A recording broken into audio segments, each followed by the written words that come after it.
ನಾನು ಪದೇ ಹೇಳೋದಿಷ್ಟೇ, ಬಹಿರಂಗವಾಗಿ ಚರ್ಚೆಗೆ ಬರಲಿ.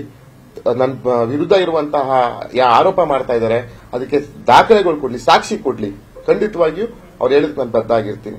ಅದನ್ನ ಬಿಟ್ಬಿಟ್ಟು ಯಾವುದೇ ಆಧಾರ ಸಾಕ್ಷಿಗಳು ಇಲ್ಲದೆ ಇವರು ನನ್ನ ಮೇಲೆ ಆರೋಪ ಮಾಡೋದು ಸರಿ ಇಲ್ಲ. ಮುಂದಿನ ದಿನಗಳಲ್ಲಿ ನಾನು ಸಹ ಇದ್ರ ಬಗ್ಗೆ ನಮ್ಮ ವಕೀಲರುಗಳ ಹತ್ರ ಮಾತಾಡ್ತಾ ಇದ್ದೀನಿ. ಡಿಫಮೇಷನ್ ಏನು ಮಾನನಷ್ಟ ಮೊಕದ್ದಮೆ ಕೇಸ್ ಸಹ ನಾನು ಹೂಡ್ತಾ ಇದ್ದೀನಿ, ನಾನು ತೀರ್ಮಾನ ಮಾಡ್ಕೊಂಡಿದ್ದೀನಿ.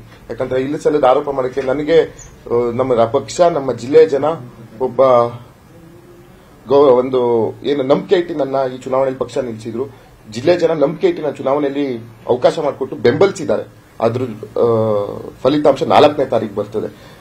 ಇಂಥ ಇದರಲ್ಲಿ ನನಗೆ ಹೆಸರಿಗೆ ಕಳಕ ಬರುವಂತ ಕೆಲಸನ ಯಪ್ಪ ಮಾಡ್ತಾ ಇದ್ದಾರೆ.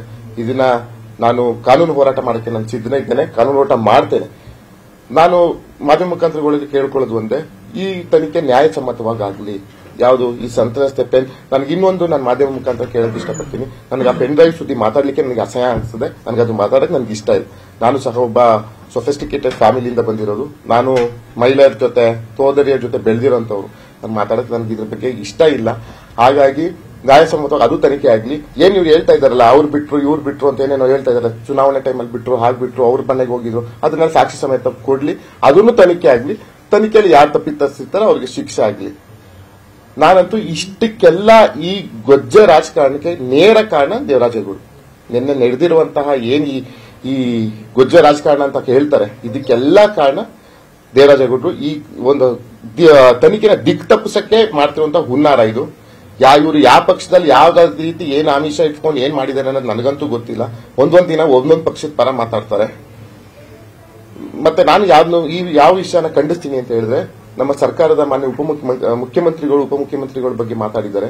ಅದನ್ನ ನಾನು ಪಕ್ಷದ ಒಬ್ಬ ಕಾರ್ಯಕರ್ತನಾಗಿ ನಾನು ಇದನ್ನ ಖಂಡಿಸ್ತೀನಿ. ಯಾವುದೇ ಕಾರಣಕ್ಕೂ ಇವರು ಅವರ ಒಂದು ಇದರಲ್ಲಿ ಇಂಟರ್ಫಿಯರ್ 100% ಇಲ್ಲ. ಇವ್ರು ಯಾವುದೋ ಹಸಿ ಸುಳ್ಳುಗಳನ್ನೆಲ್ಲ ಮುಂದಿಟ್ಕೊಂಡು ಅವ್ರ ಬಗ್ಗೆ ಇಲ್ಲ ಸಲ್ಲದ ಆರೋಪ ಮಾಡ್ತಾ, ಇದನ್ನು ಸಹ ನಾನು ನಿಮ್ಮ ಮುಖಾಂತರ ಖಂಡಿಸ್ತೀನಿ. ಇನ್ನೇನು ಕೇಳಿದ್ರೆ ಹೇಳಿ.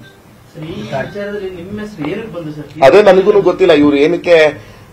ನನಗೂ ಇದು ಆಶ್ಚರ್ಯಕರ ಅನ್ಸುತ್ತೆ. 4 ಗಂಟೆ ನಾನು ಪ್ರೋಗ್ರಾಮ್ಗಳನ್ನು ಮುಗಿಸ್ಕೊಂಡು ಮನೇಲಿ ಕೂತಿದೆ. ನಾನು ಈ ರೀತಿ ಫೋನಲ್ಲಿ ಸ್ಕ್ರಾಲ್ ಮಾಡ್ತಾ ನಂದು ಏನೋ ಪ್ರೆಸ್ ಮೀಟ್ ಬರ್ತಾ ಇದೆ, ನಿಮ್ದೇನೋ ಬರ್ತೀನಿ ಅಂತ ಯಾರೋ ಕಾಲ್ ಮಾಡಿದ್ರು ನನಗೂ, ನಮ್ಮ ಸ್ನೇಹಿತರು.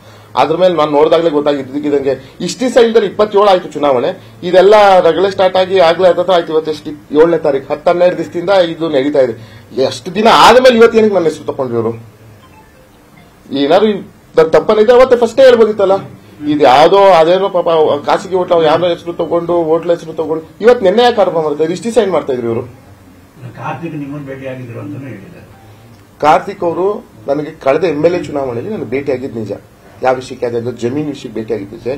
ಈ ವಿಷಯವಾಗಿ ಸುಮ್ಮನೆ ನಾನು ಅವ್ರ ಮೇಲೂ ದೂರದಲ್ಲ, ಯಾರ ಮೇಲೂ ದೂರದಲ್ಲ, 100% ಸುಳ್ಳು. ಅವ್ರ ಇಷ್ಟ ನನಗೆ ಭೇಟಿನೂ ಆಗಿಲ್ಲ.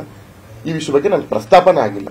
ನಾನು ನಿಮ್ಗೆ ಎಷ್ಟು ಮಾಧ್ಯಮದವ್ರಿಗೆ ಗೊತ್ತು, ದೇವರಾಜೇಗೌಡ ನನಗೆ ಗೊತ್ತಾಗಿದ್ದು ಇವೆಲ್ಲ ಇದಾವೆ, ಟಿವಿಲ್ ಬಿಡ್ತೀನಿ, ಅಲ್ಲಿ ಬಿಡ್ತೀನಿ, ಎಲೆಕ್ಷನ್ ಟೈಮಲ್ಲಿ ಬಿಡ್ತೀನಿ ಅಂತ ಏನ್ ಟಿವಿಲ್ ಮುಖಾಂತರ ನೋಡಿದೀನಿ, ಅಷ್ಟೇ ಸಹ ಮಾಹಿತಿ ನನಗೂ ಗೊತ್ತಿರೋದು ಈ ಪೆನ್ ಡ್ರೈವ್ ವಿಷಯದಲ್ಲಿ. ಕನ್ನಡಿಗರ ಮೆಚ್ಚಿನ ನಿಮ್ಮ ನ್ಯೂಸ್ 18 ಕನ್ನಡ ಈಗ ವಾಟ್ಸ್ಆಪ್ನಲ್ಲಿಯೂ ಲಭ್ಯ. ಕರ್ನಾಟಕ ಮತ್ತು ದೇಶ ವಿದೇಶದ 360 ಡಿಗ್ರಿ ಸುದ್ದಿ ವಿವರವನ್ನ ನೀವು ನಿಮ್ಮ ಕೈ ಬೆರಳುಗಳಲ್ಲಿಯೇ ಪಡೆಯೋದಿಕ್ಕೆ ಈ QR ಕೋಡ್ ಅನ್ನ ಸ್ಕ್ಯಾನ್ ಮಾಡಿ. ನಮ್ಮ ಚಾನೆಲ್ ಅನ್ನ ಫಾಲೋ ಮಾಡಿ, ನೋಟಿಫಿಕೇಶನ್ ಆನ್ ಮಾಡಿ.